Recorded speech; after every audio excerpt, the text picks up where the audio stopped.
Type का epithelial lung cancer किसको छोड़ के, other than small lung cancer, then it is called as non small lung cancer. ठीक है, इसलिए इसके साइज के बेस पे मत जाना कि नॉन स्मॉल वाले को तो भैया लार्ज ही होगा, मतलब मैंने ना स्मॉल कोई भी चीज, बस इसको डिवाइड कर दिया इसके बेस पे।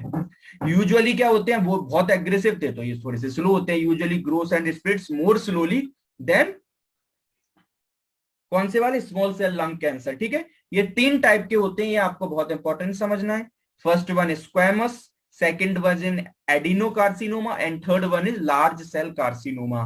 तीनों की परसेंटेज याद करनी, हम इसमें कुछ नहीं कर सकते। स्क्वैमस सेल कितना अकाउंट करते हैं, 35%, और आपके एडिनो वाले 30%, और लार्ज सेल वाले 15%। ये सबसे, अगर आप सबसे ज्यादा हाई देखोगे अभी तक, तो जो स्क्वेमस सेल वाले हैं ये सबसे ज्यादा ओवरऑल लंग कैंसर में सबसे हाई यही है। क्यों? क्योंकि नॉन स्मॉल के 3 टाइप कर लो तो सबसे ज्यादा 35% यही तो रन कर रहा है, फिर 30% ही है, फिर 20% कौन कर रहा है, नॉन स्मॉल सेल, फिर 15% लार्ज सेल की है। अगर इस तरीके से देखने जाओगे तो मैं अभी आपको बताता हूं कि कौन से वो किधर मिलते हैं, अगर कौन सी जगह पर देखोगे।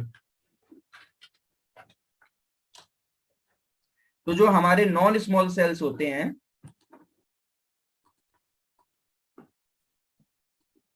अब इसमें हमने अभी बोला कि 3 टाइप हमें पढ़ना है। पहला हम पढ़ेंगे स्क्वेमस सेल कार्सिनोमा, दूसरा हम पढ़ेंगे एडिनोकार्सिनोमा, और तीसरा हम पढ़ेंगे large cell carcinoma. Squamous cell कहाँ होते हैं, स्क्वेमस सेल हमारे जो लंग्स का सेंट्रली पार्ट होता है, तो usually arise from the centrally in larger bronchi. जो हमारा ये जो लंग्स का ये सेंटर वाला पार्ट होता है, इसमें जो कैंसर जनरली अराइज करते हैं वो होता है स्क्वेमस सेल के थ्रू। ठीक है, ये जो आप अगर आप देख पा रहे हैं, तो ये जो हमारा सेंटर वाला पार्ट है लंग्स का, ये जो सेंटर वाला पार्ट है, ठीक है, तो वहां से जो जनरली कैंसर अराइज करता है वो होता है स्क्वेमस सेल। फिर होता है एडिनोकार्सिनोमा। एडिनोकार्सिनोमा हमारा अराइज करता है लंग की पेरीफेरी से। जो कैंसर लंग की पेरीफेरी से अराइज करे, पेरीफेरी कौन सी, ये चीज जो लंग्स की पेरीफेरी है, इस तरीके से। लंग्स की पेरीफेरी पे क्या होता है, प्लूरा, आप जानते हो प्लूरा होता है, जिसकी 2 लेयर होती है, पैराइटल और विसरल। बीच में कौन सा फ्लूइड होता है, प्लूरेटिक फ्लूइड। तो इस तरीके से हमारे देखने को पहले पैराइटल फिर विसरल होती है। तो adenocarcinoma formed from glandular structure in epithelial tissue, कहां के, it is a mucus secretory gland often found in lung की पेरीफेरी। तो ये हमारी लंग की पेरीफेरी पर देखने को मिलते हैं। अब लार्जर सेल्स हैं, वो कहां पर मिलते हैं, हमारे लार्जर सेल्स मिलते हैं in any part of the lung. अब सीधे से बच गए, ब्रोंकाई वाला स्मॉल सेल ने कर लिया, सेंट्रली वाला था उसने स्क्वेमस सेल कर लिया, पेरीफेरी थी तो एडिनो ने कर लिया। बाकी जैसे कुछ पार्ट बचे से, अब कौन कौन से पार्ट बचे अगर देखने को, तो अपाइकल वन, ये जो अपाइकल वाला पार्ट है, लोअर वन वाला पार्ट है, ये जो पार्ट बचे यहां पर जनरली होते हैं लार्ज सेल कार्सिनोमा। ठीक है, तो इन पर जो हमारे जनरली देखने को मिलते हैं वो होते हैं लार्ज सेल कार्सिनोमा, और ये थोड़े से फास्ट होते हैं किन दोनों के कंपेयर में, अपर दोनों वन के कंपेयर में ये थोड़े से क्या करते हैं, in any part of the lung tend to grow and spread faster than other 2 types. इन दोनों से थोड़ा फास्ट होते हैं, मगर स्मॉल सेल वाले से तो ये स्लो होते ही हैं। ठीक है, अब इनके फीचर्स क्या हमें देखने को मिलते हैं, ये बहुत इंपॉर्टेंट पार्ट है कि कैसे। अब देखो मतलब फीचर्स, अगर मतलब फीचर्स का मतलब होता है कि क्या हमें साइन एंड सिम्टम देखने को मिलेंगे। तो इसके जो साइन एंड सिम्टम मिलते हैं वो आपको 2 कंडीशन पर मिलेंगे। क्या sir, on the base of benign and malignance. मतलब क्या, कि अगर जब तक लंग कैंसर सिर्फ लंग्स में फैला हुआ है तो क्या सिम्टम देखने को मिल रहा है, यानी जो अभी कैंसर है वो क्या है, बेनाइन है, क्योंकि विद इन ऑर्गन में है। और अगर वही कैंसर फैल के लंग्स से फैल के पूरे बॉडी में चला जाए तो उसको सर, उसको क्या बोलते हैं सर, उसको मैलिग्नेंट बोलते हैं, यानी मैलिग्नेंसी, मैलिग्नेंट कैंसर। तो फिर क्या सिम्टम आ रहे हैं सर, बच्चों जैसी बात है, अगर वो कैंसर लंग्स में बिनाइन है तो जितने भी साइंस एंड सिम्टम्स आएंगे सर वो किसके आएंगे सर, लंग्स की तो आएंगे।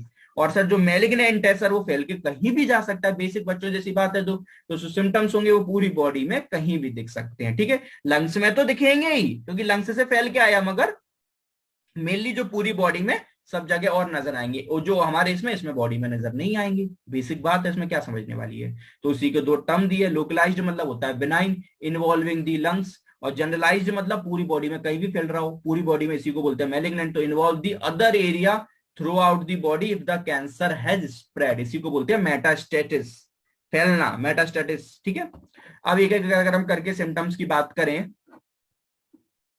तो लोकलाइज्ड में जितने भी सिम्टम्स हैं वो आप सब लंग्स के लिख दो एक एक करके, है ना, समझते चलो। आपको खुद से यार, अगर कोई भी देखो, सीधी सी बात है, लंग्स के सेल हैं, तो उनका काम क्या है, लंग के फंक्शन को चलाना।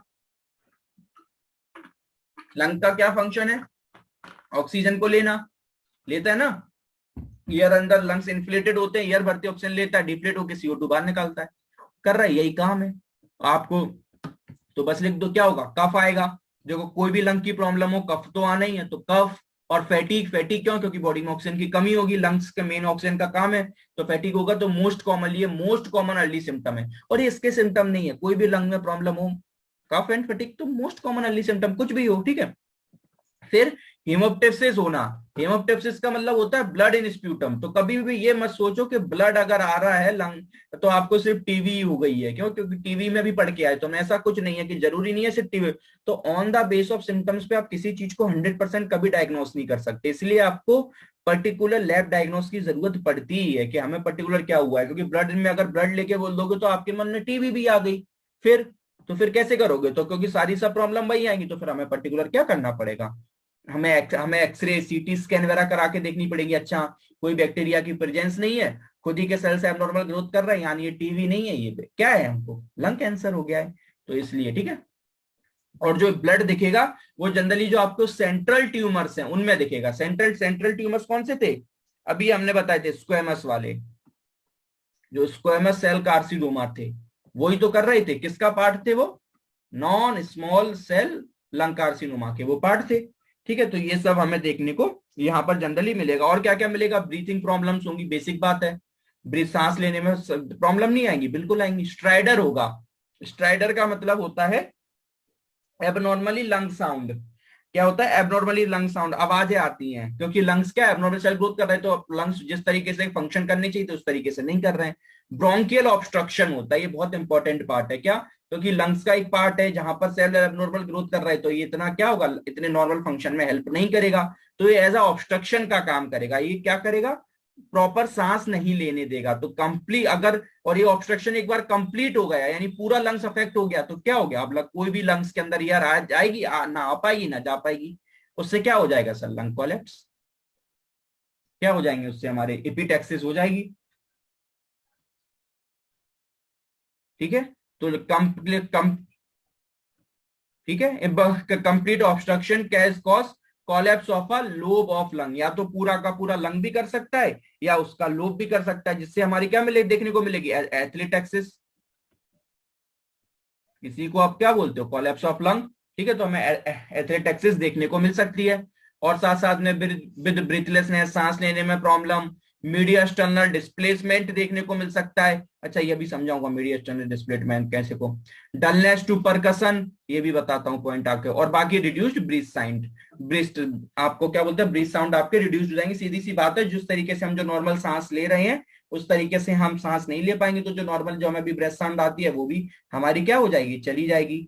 डलनेस टू परकशन का मतलब क्या है, अगर आपने अगर ये कभी परकशन पढ़ाओगे, जब भी डॉक्टर्स क्या होते हैं, आपने अगर मैं आपको एक बहुत बेसिक चीज बताऊं, कभी ना एक काम करना, एक कंटेनर लेना और कंटेनर के अंदर एयर भरना, एयर तो बाकी भरी रहती है, ऐसा कंटेनर लेना प्लास्टिक का, उसके अंदर एयर भरना और उस पर कभी फिंगर से टैप करना, आपको एक आवाजें सुनाई देंगी, जब फिंगर उस पर टैप करोगे ना तो आवाजें सुनाई देंगी। सेम उसी तरीके से डॉक्टर्स जो होते हैं ना, फिजिशियन भी होते हैं, फिजियोथेरेपिस्ट भी होते हैं, वो क्या करते हैं, लंग्स के जो, क्योंकि लंग्स में ना अलग अलग चेम्बर बने होते हैं, तो सब में जो एयर का प्रेशर होता है वो अलग अलग होता है, अलग अलग, अगला हम जानते हैं हर लंग्स में अलग अलग लोब होते हैं। जैसे जो राइट लंग है, क्या बात कर रहे हैं कि हमने बोला कि जो हमारा क्या अफेक्ट होगा, बाकी सब हमारा था ही प्रॉपर, और हमने बात करा था कि परकशन की बात हम कर रहे थे, वो परकशन डलनेस हो जाएगी। परकशन होती क्या है, मैंने आपको क्या बताया था कि अगर आपने कभी, परकशन का मतलब होता है कि नॉर्मली जैसे कोई भी अगर आप ऐसा बॉटल ले लो, खाली बॉटल है, उसके अंदर एयर भर दो, मतलब एयर तो भरी हुई रहती है, आप अगर जब उसको फिंगर से टैप करोगे तो आपको एक साउंड सुनाई देगा, क्योंकि परकशन एक साउंड को बोलते हैं, परकशन का मतलब होता है साउंड। अगर मैं सिंपल सिर्फ परकशन डालूंगा तो मालूम क्या आएगा, जैसे आपने अगर जो बैंड, जो बैंड्स वाले होते हैं और वो सब, ये जो इनकी, क्योंकि अब ये सब होलो होते हैं, अगर आपने ये देखा होगा, ये बैंड सिस्टम होता है, ये क्या होलो होता है अंदर से, अब जब इस पर बीट करते हो तो अंदर से आपको आवाज सुनाई देती है, ये सब क्या परकशन इंस्ट्रूमेंट है, ये सब अंदर से होलो आवाज आती है। उसी तरीके से हमारे लंग्स के अंदर भी आवाज आती है जब उनको हम फिंगर से टैप करते हैं। इस तरीके से टैपिंग मेथड होता है कि हम क्या करते हैं, एक मिडिल फिंगर रखते हैं लंग्स के जो भी पार्ट पर, और फिर दूसरी फिंगर से उसे टैप करते हैं। अब हमें पहले ये पता होना चाहिए कि नॉर्मल वन में किस तरीके से हमको फील होगा। अगर हमको ये नहीं पता कि नॉर्मल वन में किस तरीके से फील होगा, तो ये तो हम कह ही नहीं सकते मैं कि एबनॉर्मल वन पर किस तरीके से फील होगा। तो ये जब लंग्स के अंदर कोई फ्लूइड भर जाता है, कुछ होता है, तो ये साउंड चेंज हो जाता है। तो जिस तरीके से अगर हमें करना आता है, हमें पता है, तो हमें पता है कि नॉर्मल वन का साउंड क्या है, उसी तरीके से हमें पता चल जाएगा कि एबनॉर्मल वन का साउंड कैसे है। किस तरीके से हम जानते हैं, हमारे बेसिक अलग अलग अगर हम देखें, तो हमारे अगर लंग्स की हम एनाटॉमी देखते हैं, तो हम जानते हैं कि हमारा जो राइट लंग है, ये हमारा राइट लंग है, इसके 3 लोब होते हैं। ये कौन सा है? ये अपर वन है, ये मिडिल वन है, ये लोअर वन है, ये राइट लंग है। और अगर मैं लेफ्ट लंग की बात करूं, तो लेफ्ट लंग में सिर्फ 2 ही लोब होते हैं, upper one and lower one. क्यों सर? और राइट में दो, इसमें दो नाइंसाफी क्यों करी? क्योंकि सर यहाँ पर हर्ट भी तो रखना है, हर्ट भी तो रखना है यहाँ, तो फिर हर्ट कहाँ जाएगा? ठीक है, तो इस वजह से अब ऐसा नहीं होता कि सिर्फ ये लोब होते हैं। लोब जो आपके लोब है, वो भी बहुत सारे सेगमेंट्स में डिवाइड होते हैं। आपने पढ़ा होगा फर्स्ट ईयर में। इस तरीके से हर एक लोब अपने अपने डिफरेंट डिफरेंट सेगमेंट से डिवाइड होता है, और यही सेगमेंट्स में जो ईयर का प्रेशर होता है, वो हर सेगमेंट में अलग होता है। इसलिए हमें हर सेगमेंट की लोकेशन पता होनी चाहिए, और उसी जगह पर जब हम फिंगर से टैप कर कर हम देखते हैं, तो हमें पता होता है कि नॉर्मल वन पर किस तरीके से फील होता है, और एबनॉर्मल वन पर अगर ये उससे डिफरेंट है, यानी क्लियर हो रहा है कि लंग्स के अंदर जो एयर का प्रेशर है वो क्या हो रहा है? चेंज हो रहा है, मतलब कुछ ना कुछ अंदर प्रॉब्लम क्रिएट हो रही है। तो इस तरीके से हम परकशन करके देखते हैं। प्लस हमको हमने बात करी थी कि मैं आपको मीडिया एक्सटर्नल डिस्प्लेसमेंट भी मिलता है। ये क्या होता है मीडिया एक्सटर्नल डिस्प्लेसमेंट? अगर मैं आपको बताऊं, सपोज करो मेरे यहां पर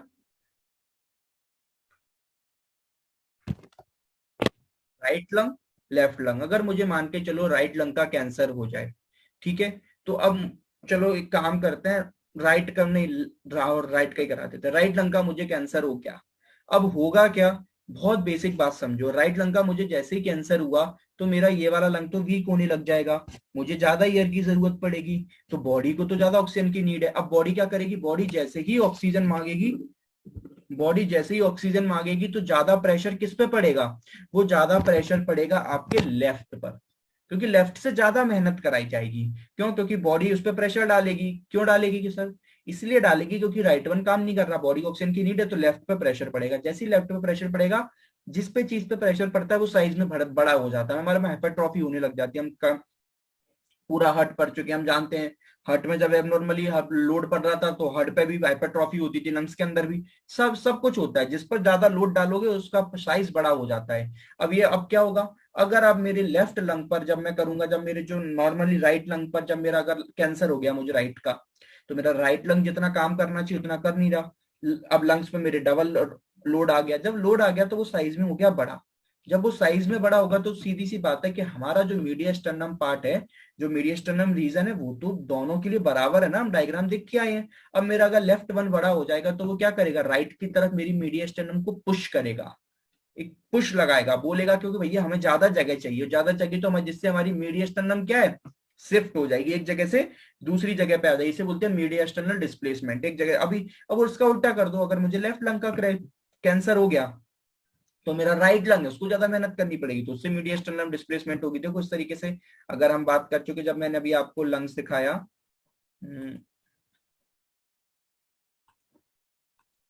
ये जो लंग, अगर मैं आपको इसमें कोई इमेज है लंग्स की, जब मीडिया एक्सटर्नल मैं आपको दिखाता हूँ, मीडिया,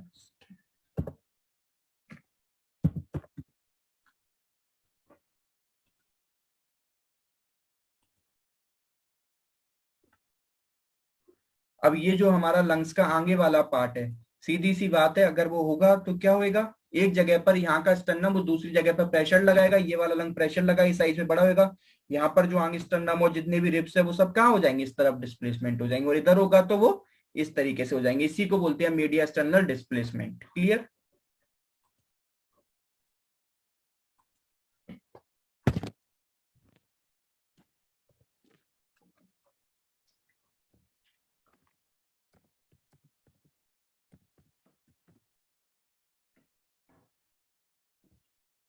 इसमें आपको ज्यादा अच्छे से समझ आएगा। ये रिबकेज है, अगर ये वाला इधर वाला लंग बड़ा हो गया, तो इधर प्रेशर लगाएगा, इधर होगा तो इधर होगा। ठीक है सर, इससे क्या होगा? इससे भी तो सर प्रॉब्लम होंगी।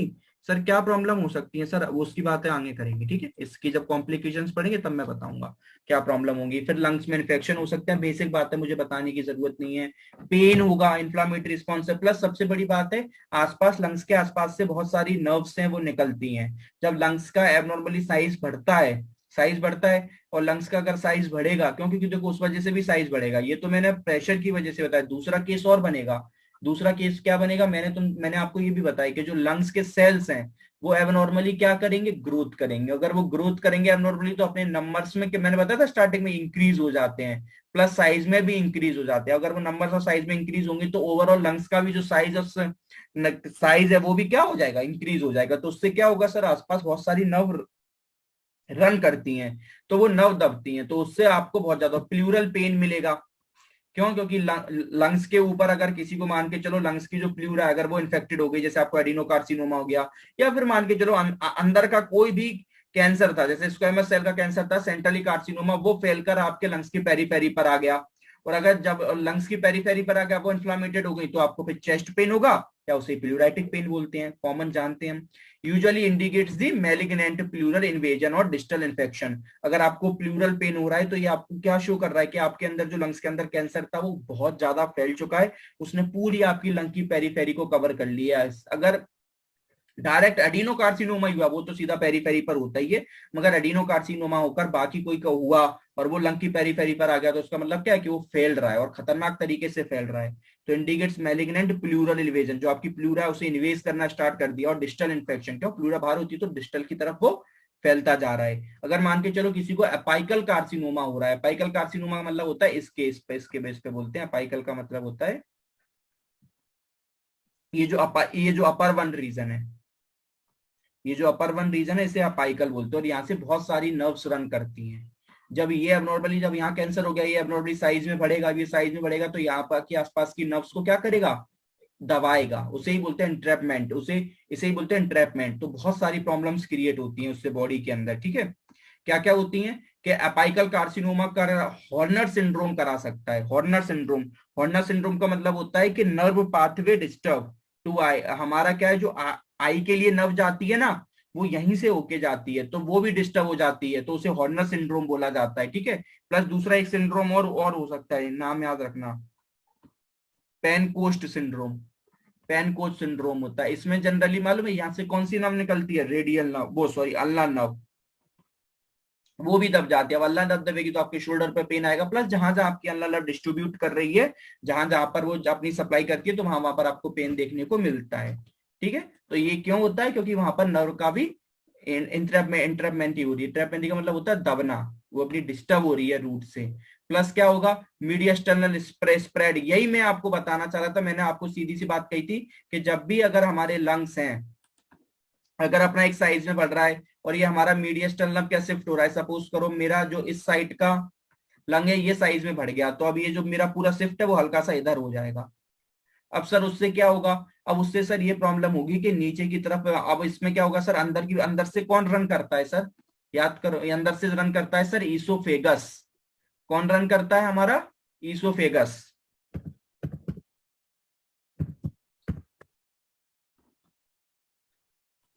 इस तरीके से हमारा ईसोफेगस देख रहे हो, ये यहीं से रन करता है, सेंट्रली वाले पार्ट से।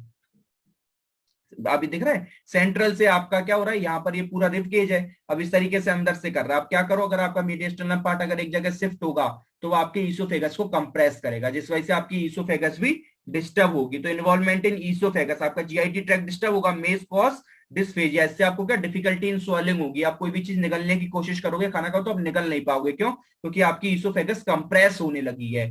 क्यों, आपकी ईसोफेगस दबने लगी है, क्यों दबने लगी है, क्योंकि एक तरफ मीडियस्टर्नल शिफ्ट हो रही है। सर वो तो समझ आ गया, तो आपने अभी हमें हम ये भी जानते हैं कि हमारे जो लंग्स होते हैं सर, यहाँ पर हमारा हार्ट भी रखा हुआ होता है। अभी हम देख कर आए यहाँ पर हार्ट भी रखा होता है सर, अगर ऐसे मीडियस्टर्नल शिफ्ट हुई तो हमारा हार्ट भी तो कंप्रेस होना चाहिए सर। आप बिल्कुल सही हो, आपकी बात मान लेते हैं, हार्ट भी कंप्रेस होगा, ठीक है। तो हमारा क्या होगा, और हार्ट भी हमारा अफेक्ट होगा।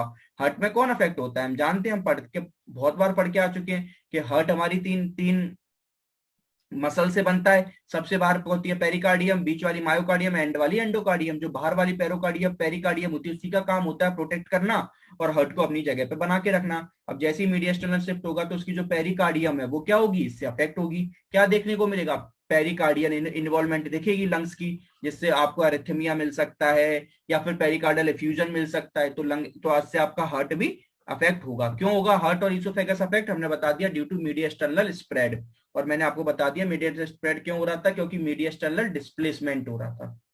ठीक है, ये पूरी मैंने आपको चीजें बता दी। ये जब पढ़ोगे ना तो बहुत सिंपल लगेगा, जब पहली बार पढ़ने बैठोगे ना तो कुछ समझ नहीं आएगा कि कैसे ईसोफेगस हो रही है, क्या हो रही है। अभी समझ आ रहा हूँ ना बेसिक से, तो अभी बहुत लग रहा होगा बहुत ईजी है। जब खुद से करने बैठोगे तब समझ आएगी क्यों क्यों। तो ये लॉजिक समझते चलना बहुत इंपॉर्टेंट होते, बाद में सब गायब हो जाता है।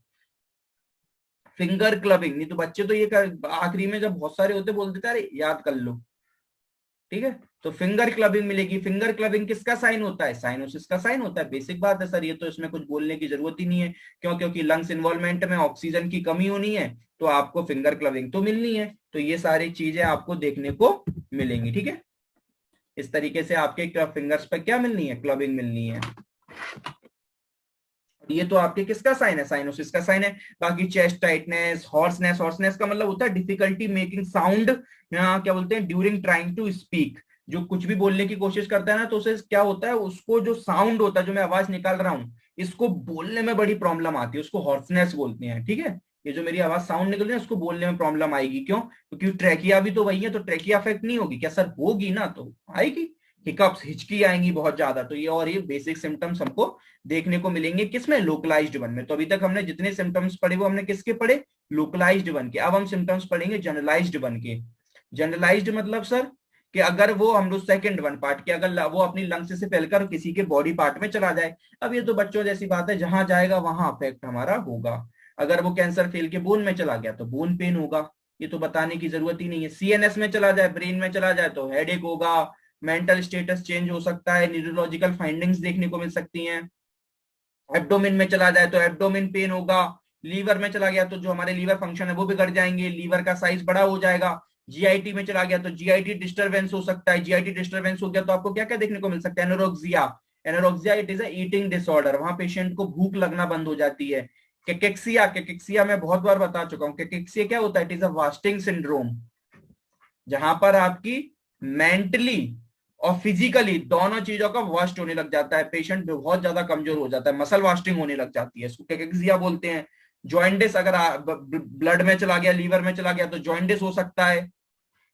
लीवर में चला गया तो हिपेटोमेगली हो सकती है, वेट लॉस होगा। ये सारी चीजें तो बेसिक बात है कि जहां जहां जाएंगे वहां पर आप जाकर आपको अफेक्ट होगा। इसमें एक स्पेशल वन पॉइंट पढ़ाता हूं, that is hypertrophic pulmonary osteoarthropathy. इसका मतलब क्या है, बहुत अच्छे से समझना। क्या होता है हाइपरट्रॉफिक पल्मोनरी ऑस्टियो आर्थ्रोपैथी, का मतलब होता है कि जब जो हमारे लंग्स के अंदर से फैल के आया, यानी हाइपरट्रॉफिक पल्मोनरी, वो तो समझ गया, अगर वो हमारे बोन्स में और जॉइंट्स में चला जाए तो वो बहुत ज्यादा पेन क्रिएट कराता है, बोन्स में बहुत ज्यादा, बोन पेन बोलते हैं इसको। खतरनाक जो भी बोन पेन पढ़ के आए थे ना, वो ही है ये खतरनाक। वो बोन पेन होता क्यों है, वो इस वजह से होता है क्योंकि बोन के ऊपर अगर आपको याद हो तो एक लेयर होती है जिसको हम पेरिओस्टियम बोलते हैं। बोन की वो क्या होती है, आउटर कवरिंग होती है जो बोन को प्रोटेक्ट करके रखती है, और वो ही इन्फ्लामेटेड हो जाती है। मतलब वो जैसे सारे ऑर्गन, जैसे लंग्स में पेरिकार्डियम थी तो वो इन्फ्लामेटेड हो रही थी, हार्ट में पेरिकार्डियम थी वो इन्फ्लामेटेड हो रही थी, है ना। लंग्स में आपकी प्लूरा थी तो वो इन्फ्लेटेड हो रही थी। इस तरीके से आपके बोन्स के ऊपर एक लेयर होती है, ये बोन्स के ऊपर आउटर लेयर, ये दिख रही ना, इसको बोलते हैं पेरिओस्टियम। ठीक है, यही पेरिओस्टियम क्या हो जाती है, इन्फ्लामेटेड हो जाती है और वो आपका पेन क्रिएट करती है, उसी को बोलते हैं हाइपरट्रॉफिक पल्मोनरी ऑस्टियोआर्थ्रोपैथी। तो पेनफुल पेरिओस्टाइटिस, जो आपकी पेरिओस्टियम है वो क्या इन्फ्लामेटेड हो जाती है ऑफ दी। और वो जनरली कौन सी बोन्स की होती है, ये आपको याद करना पड़ेगा, distal four arm. Four arm की जो डिस्टल फोर आर्म है, नियर अबाउट रिस्ट के आसपास का एरिया प्लस एंकल के आसपास का एरिया, वो ज्यादा अफेक्टेड होती हैं। ठीक है, तो उनमें आपको ज्यादा पेन देखने को मिलेगा। तो डिस्टल फोर आर्म लेग में आपको बहुत ज्यादा पेन देखने को मिल सकता है। और ये जनरली ये वाला जो सिम्टम है, ये स्पेशली ये वाला, ये आपको जनरली देखने को मिलता है ब्रोंकियल कार्सिनोमा। यानी ब्रोंकियल कार्सिनोमा कौन से, स्मॉल सेल लंग कार्सिनोमा। ठीक है, उसमें ये आपको स्पेशली देखने को ये वाला फीचर मिलता है, तो इसको याद करना और लिख के आना। बाकी जो हमारे साइन सिम्टम्स हैं उसी को उस पर डिवाइड कर दिया है। अर्ली और लेट का मतलब क्या है, वही चीज जो चीज अब जो अर्ली साइंस क्या होंगे सर, जो केवल लंग्स में मिलेंगे, यानी क्या है लोकलाइज्ड, जो अभी जो पढ़ के है बस उन्हीं को ऐसा लिख दिया है, लोकलाइज्ड है, यानी जो आपको वही अर्ली साइंस है सिर्फ लंग्स के। ठीक है। लेट साइंस मतलब क्या, जो जनरलाइज्ड है, जो अभी पूरा पढ़ के आए यानी पूरे बॉडी के। तो वही जो आप पढ़ के आए देखो वही लिखेंगे, मैं फटाफट फटाफट पढ़ देता हूँ। कफ, क्रोनिक कफ मिल सकता है, डिसिप्निया यानी डिफिकल्टी इन ब्रीथिंग, सब हिमोप्टिस यानी ब्लड इन स्प्यूटम, चेस्ट और शोल्डर में पेन, टेम्परेचर बार बार ऊपर नीचे होना, आपके लंग्स में इन्फेक्शन होना, तो ये अर्ली होगा। लेट में पूरे बॉडी के, जैसे बोन पेन, आपकी स्पाइनल कॉर्ड का कंप्रेशन अगर ब्रेन में चला गया तो, चेस्ट पेन, टाइटनेस, डिस्फेजिया हो रहा था, क्यों, क्योंकि आपका ईसोफेगस अफेक्ट हो रहा था, तो डिफिकल्टी इन सॉलोइंग, है ना। हेड एंड नेक में एडीमा हो सकता है, आपकी आईज अफेक्ट हो रही थी, हॉर्नर सिंड्रोम,